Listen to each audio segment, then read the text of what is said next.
Now before the festival of the Passover, Jesus knew that his hour had come to depart from this world and to go to the Father.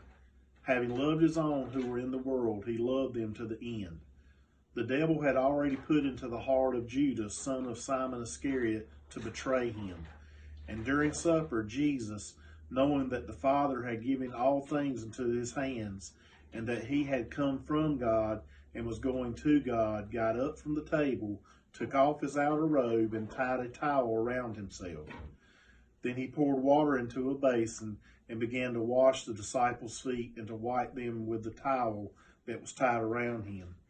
He came to Simon Peter, who said to him, "Lord, are you going to wash my feet?" Jesus answered, "You do not know now what I am doing, but later you will understand." Peter said to him, "You will never wash my feet," Jesus answered. "Unless I wash you, you have no share with me."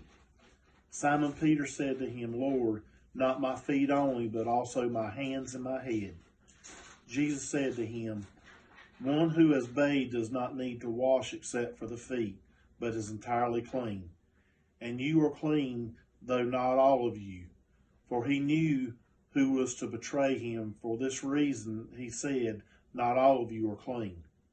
After he had washed their feet, he put on his robe, and had returned to the table. He said to them, "Do you know what I have done to you?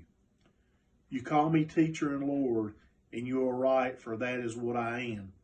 So if I, your Lord and teacher, have washed your feet, you also ought to wash one another's feet. For I have set you an example that you also should do as I have done to you. Very truly I tell you, servants are not greater than their master, nor are messengers greater than the one who sent them. If you know these things, you are blessed if you do them. I am not speaking of all of you. I know whom I have chosen, but it is to fulfill the scripture that one who ate my bread has lifted his heel against me.